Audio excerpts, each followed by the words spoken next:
جمعية الدعوة والإرشاد وتوعية الجاليات بحفر الباطن أمة. السلام علیکم ورحمۃ اللہ وبرکاتہ. الحمد للہ رب العالمین والصلاة والسلام علی اشرف الانبیاء والمرسلین نبینا محمد وعلی آلہ وصحبہ اجمعین.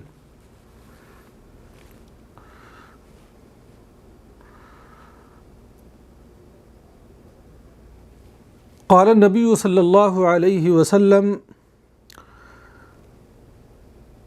تسحروا فإن في السحور برکہ. متفق علیہ. معزز ناظرین کرام، دینی و ملی بھائیوں، تمام قسم کی تعریفیں، بڑائی اور بزرگی، حمد و ثنا اللہ رب العالمین کے لیے لائق و زیبا ہے. درود و سلام نازل ہو ہم سب کے امام الانبیاء سید المرسلین پیارے نبی صلی اللہ علیہ وسلم پر. آج کی اس مختصر مجلس میں انشاءاللہ العزیز سحری کے تعلق سے چند باتیں میں رکھنا چاہتا ہوں. رمضان المبارک کے مبارک شب و روز سے ہم لوگ گزر رہے ہیں، اور آج رمضان المبارک کی 15ویں تاریخ ہے، اور کل انشاءاللہ ہم لوگ 16واں روزہ رکھیں گے. رمضان المبارک کے اس روزے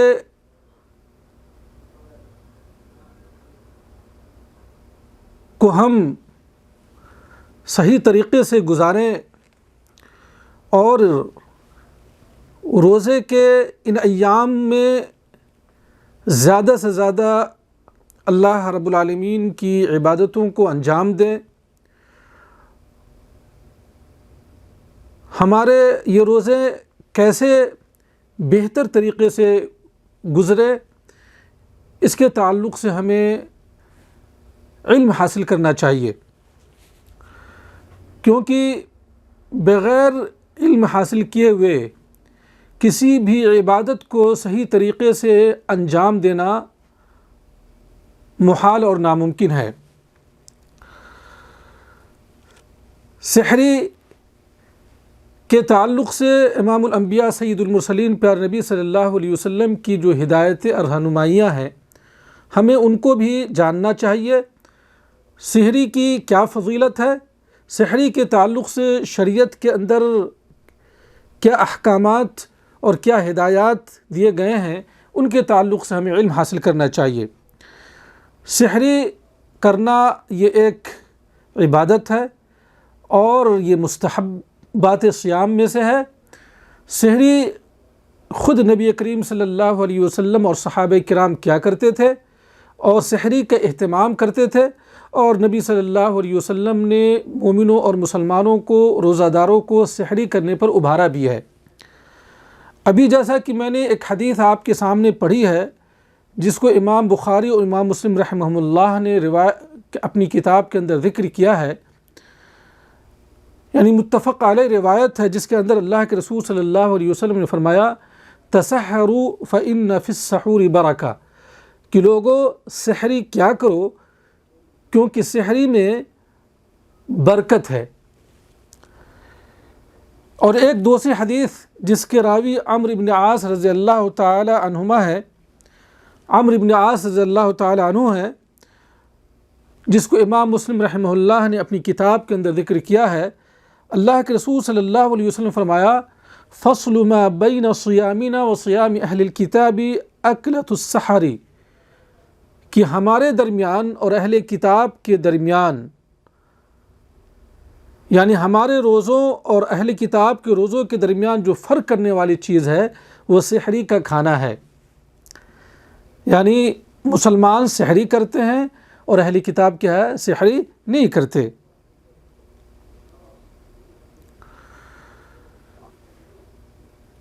اس سے سحری کرنے کی فضیلت اور اہمیت ہمارے سامنے واضح ہو جاتی ہے. نبی صلی اللہ علیہ وسلم نے مومنوں اور مسلمانوں کو سحری کرنے پر ابھارا اور کہا کہ یہ سحری کرنا خیر و برکت کا باعث ہے۔ اور دوسری بات یہ، جیسا کہ دوسری حدیث میں نے بیان کی، کہ ہمارے درمیان اور اہل کتاب کے درمیان یعنی یہود و نصارہ کے روزوں کے درمیان جو چیز فرق کرتی ہے وہ سحری کرنا ہے۔ اب ہم سحری کن چیزوں سے کریں گے؟ کیا سحری کرنے کے لیے ضروری ہے کہ ہم بھرپیٹ انواع و اقسام کی چیزیں کھائیں؟ یہ کوئی ضروری نہیں ہے، بلکہ اگر آپ کھجور اور پانی سے بھی یا کسی مختصر چیز سے بھی آپ سحری کر لیتے ہیں تو آپ کی سحری ہو جائے گی۔ نبی کریم صلی اللہ علیہ وسلم نے کھجور سے سحری کرنے پر مسلمانوں اور مومنوں کو ابھارا ہے اور اس پر تعریف کی ہے۔ اللہ کے رسول صلی اللہ علیہ وسلم نے فرمایا، نعم سحور المؤمن التمر، کہ مومنوں کا یا مومن کی سحری سب سے بہتر سحری کیا ہے؟ کھجور سے کرنا ہے۔ سب سے بہتر سحری کھجور سے کرنا ہے۔ نبی کریم صلی اللہ علیہ وسلم سحری کھجور سے کرنے کے تعلق سے کیا ہے، اس پر آپ صلی اللہ علیہ وسلم نے کہا سب سے بہتر سحری کیا؟ کھجور سے سحری کرنا ہے۔ اسی طرح سے ایک حدیث کے اندر اللہ کے رسول صلی اللہ علیہ وسلم نے فرمایا، السحور کلہ برکہ فلا تدعوہ ولو ان یجرع احدکم جرعة من ماء فإن اللہ وملائکتہ یصلون علی المتسحرین، رواہ احمد۔ کہ اللہ کے رسول نے فرمایا کہ سحری پورا کا پورا کیا برکت ہے، سحری کرنا، لہذا تم سحری کرنا مت چھوڑو، گرچہ پانی کا ایک گھوٹی کیوں نہ ہو، پانی کا ایک گھوٹی کیوں نہ ہو، یعنی سحری چاہے تھوڑا ہو، چاہے وہ کھجور سے ہو یا پانی سے کیوں نہ ہو، یہ خیر و برکت کا باعث ہے۔ اللہ رب العالمین اور اللہ کے فرشتے سحری کرنے والوں پر کیا ہے؟ درود بھیجتے ہیں۔ اللہ رب العالمین یعنی اپنے بندوں پر رحمت نازل کرتا ہے، اور اللہ کے فرشتے کیا ہے؟ ان کے لیے، سحری کرنے والوں کے لیے کیا ہے؟ مغفرت کرتے ہیں۔ سحری میں برکت کیسے ہے؟ اس کی بہت ساری توجیحات علماء نے بیان کی ہے۔ ان میں سے ایک تو یہ ہے کہ جب انسان سحری کرتا ہے تو پورا دن وہ چست اور پھرت رہتا ہے اور نشیط رہتا ہے، اور اللہ رب العالمین کی عبادتوں کو دن بھر جو ہے اچھے انداز میں نشاط کے ساتھ کیا وہ انجام دیتا ہے، چاہے قرآن مجید کی تلاوت ہو، چاہے نوافل کا پڑھنا ہو، چاہے وہ نمازوں کی ادائیگی ہو، ان تمام چیزوں میں یہ سحری کیا ہے کرنے والا شخص کیا ہے پورا دن نشیط رہتا ہے اور اچھے انداز میں ان عبادتوں کو انجام دے۔ ایک تو یہ ہے برکت۔ دوسری چیز یہ ہے کہ نبی کریم صلی اللہ علیہ وسلم کی یہ سنت ہے، اور نبی صلی اللہ علیہ وسلم کی سنتوں پر عمل کرنا خیر و برکت کا ذریعہ ہے۔ تیسری چیز یہ ہے کہ جب انسان سحری کرے گا اور آخری وقت میں، جیسا کہ نبی صلی اللہ علیہ وسلم کی بات آ رہی ہے، حدیث آئے گی کہ سحری کا افضل وقت ہے کہ انسان آخری وقت میں کیا سحری کرے، اور جب وہ سحری آخری وقت میں کرے گا تو وہ فجر کی نماز کیا ہے اس سے فوت نہیں ہوگی، اور وہ فجر کی نماز کی ادائیگی کر سکے گا۔ اس طرح سے وہ سحری کی یہ برکت ہمیں کیا ہے حاصل ہو جائے گی۔ آپ دیکھیں گے رمضان کے ایام میں عام دنوں کے نسبت مسجدوں میں، خاص کر فجر کی نماز میں، نمازیوں کی تعداد کیا ہے زیادہ ہوا کرتی ہے۔ تو میرے بھائیو اور عزیزو، یہ سحری کرنا خیر و برکت کا باعث ہے۔ سحری ہمیں کب کرنی چاہیے؟ سحری کرنے کے تعلق سے لوگوں کے ہاں بہت ہی زیادہ تساہلی ہے۔ کچھ لوگ تو ایسے ہیں جو سحری کرتے ہی نہیں ہیں، جس کا نتیجہ یہ ہوتا ہے کہ فجر کی نماز ان سے کیا ہے گول ہو جاتی ہے، غائب ہو جاتی ہے، اور ایک بہت بڑے اجر سے وہ محروم ہوتے ہیں، بلکہ گناہ کا ارتکاب کرتے ہوئے وہ اپنے روزے کا آغاز کرتے ہیں۔ یہ بہت بڑی محرومی ہے کہ انسان روزہ تو رہے لیکن نماز کا اہتمام نہ کرے، یا نماز سے تساہل برتے، یا نماز کو ترک کرے یا چھوڑ دے، یہ بہت بڑی کمی ہے۔ تو پہلی بات یہ ہے کہ یہ غلط چیز ہے، سحری نہ کرنا یہ سنت سے محرومی ہے۔ اور دوسری بات یہ ہے کہ بہت سارے لوگ سحری 10 بجے یا 12 بجے یا 1 ہی بجے سحری کر کے وہ جو سو جاتے ہیں، اور اس کا نتیجہ یہ ہوتا ہے کہ فجر کی نماز بھی ان سے کیا ہے غائب ہو جاتی ہے۔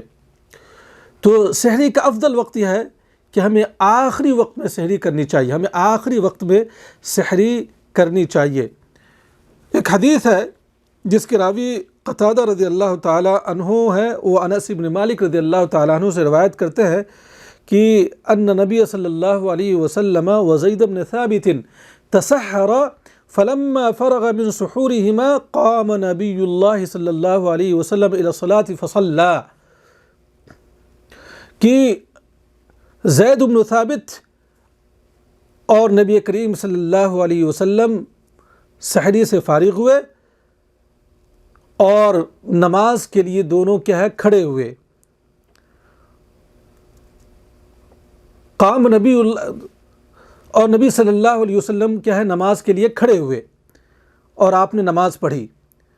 قلنا لانس، قتادہ کہتے ہیں کہ ہم نے انس ابن مالک رضی اللہ عنہ سے سوال کیا، کم کان بین فراغہما من سحورہما ودخولہما فی الصلاۃ، کہ زید بن ثابت اور نبی کریم صلی اللہ علیہ وسلم کے سحری کھانے اور نماز میں داخل ہونے کے درمیان کتنا وقفہ تھا، کتنا وقت تھا؟ تو انہوں نے جواب دیا انس بن مالک رضی اللہ تعالی عنہ، قدر ما یقرأ الرجل 50 آیہ، اتنا کہ انسان جو ہے 50 آیتیں پڑھ سکے۔ یہ بخاری کی روایت ہے، یعنی نہ زیادہ تیز نہ زیادہ ہی دھیمی، بلکہ متوسط انداز میں 50 آیتیں پڑھ سکے۔ تو کتنا وقت ہوگا؟ زیادہ سے زیادہ 15-20 منٹ یا آدھا گھنٹہ آپ رکھ لیں، اور یہی وقت ہے سحری کرنے کا، اور یہی افضل وقت ہے۔ اور اس افضل وقت پر جب انسان عمل کرے گا، اس پر عمل کرے گا، تو سب سے بڑی چیز یہ ہے کہ وہ سنت پر عمل کرے گا، اور دوسری چیز یہ ہے کہ وہ فجر کی نماز جو ہے اس سے غائب نہیں ہوگی، وہ فجر کی نماز کو کیا ہے پڑھ کر ہی سوئے گا۔ تو میرے بھائیو اور عزیزو، سحری کے تعلق سے یہ مختصر باتیں میں نے آپ حضرات کی خدمت میں رکھی ہے۔ سحری کرنے کا اہتمام کریں۔ سحری کے لیے ضروری نہیں ہے کہ آپ بھرپیٹ جو ہے حلق تک کھائیں، بلکہ کم کھائیں، اس سے جو ہے آپ کا معدہ بھی صحیح رہے گا، آپ کا پیٹ بھی صحیح رہے گا، اور دن بھر بھی آپ جو ہے نشاط کے ساتھ کیا عبادت کریں گے۔ بہتر ہے کہ کھجور اور پانی یا مختصر کوئی چیز آپ جو ہے کھائیں۔ اور دوسری چیز یہ ہے کہ تاخیر سے سحری کرے، اس لیے کہ تاخیر سے سحری کرنے پر ہمارے نبی صلی اللہ علیہ وسلم کا طریقہ رہا ہے۔ اللہ رب العالمین سے دعا کہ اللہ تعالی ہمیں سحری کرنے اور سحری کی اہمیت و فضیلت کو سمجھنے کی توفیق عنایت فرمائے، آمین۔ وآخر دعوانا الحمد للہ رب العالمین، والسلام علیکم ورحمۃ اللہ وبرکاتہ۔